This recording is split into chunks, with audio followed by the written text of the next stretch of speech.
สาวมีแต่ตึกนะมีแต่ห้องแฮมนี่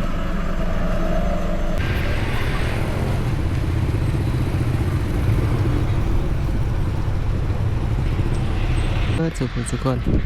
ตอนนี้เราอยู่ที่แถวเขตไก่สังเกียงนี่แหละหน้าห้องแฮมอานพินเขามาทางเนาะมาส่งลูกค้า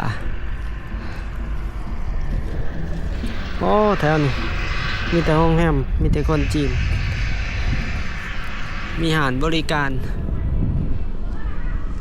เห็นผู้สาวมีแต่คนงามๆได้อยู่ในห้องแฮมเขามานี่แบตยังเดือ2 ขีดบ่ฮู้สิอันพ่อหรือบ่แม่ผู้สาวอยู่ทางข้างบ่งาม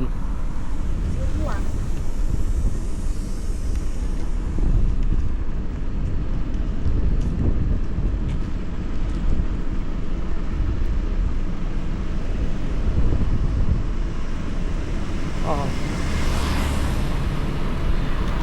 สาวมีแต่ตึกนะมีแต่ห้องแฮมนี่ไม่ใช่ออกเมื่อสิได้หาขอสากรถอยู่แถวนี้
พาชมบรรยากาศเขตสังเกียง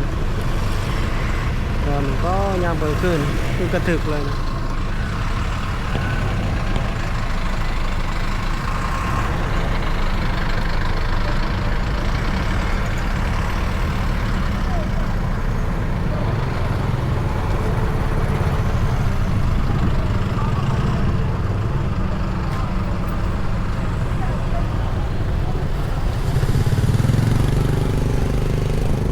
กราฟทางขี่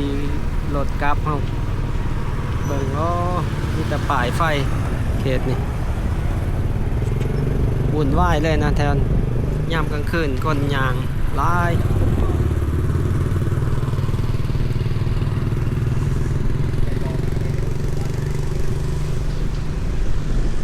อาหารจีน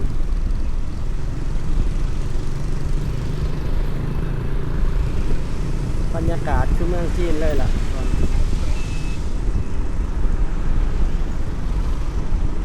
แบตเฮาเหลือ2 ขีดบ่ฮู้สิฮอดเดือนหรือบ่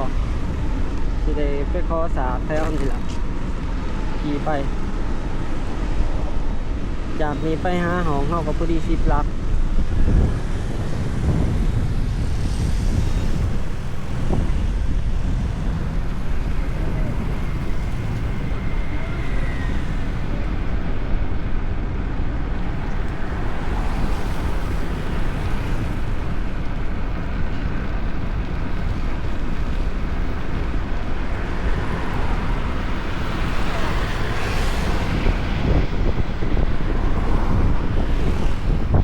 เต้2เนาะยามค่ำคืน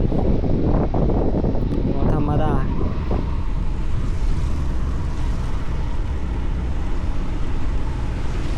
มีแต่ป้ายไฟเลยนะเพื่อนตอนนี้เวลา7:30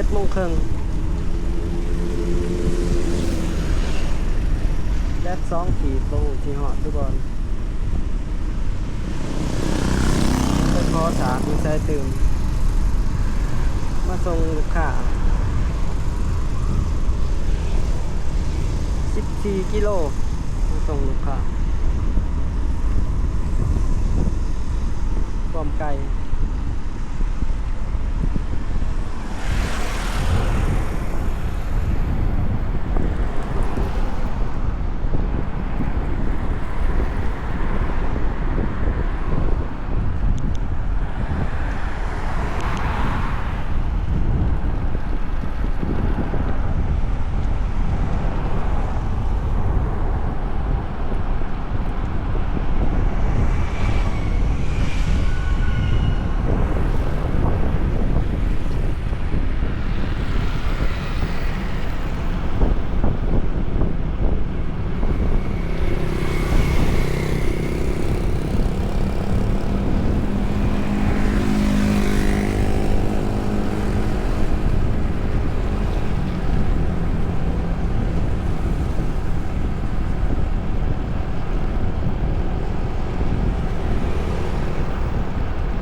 รถตุกสีสมเขาเจ้าเกี่ยมเขา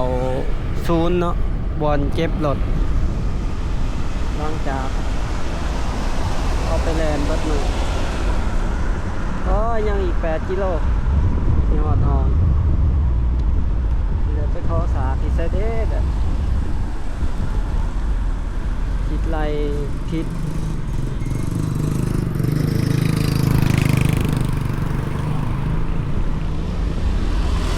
ไปหับลูกค้าใกล้โพดนะ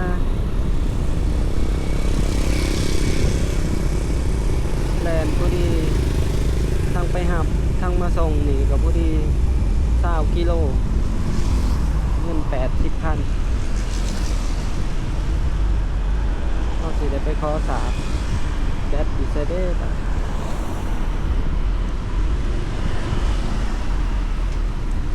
ไฟแดงน้องดวงเดซากอีกจักประมาณ20 นาทีนี่ก็น่าจะหอดห้อง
แดดแดงแหละสีเขียว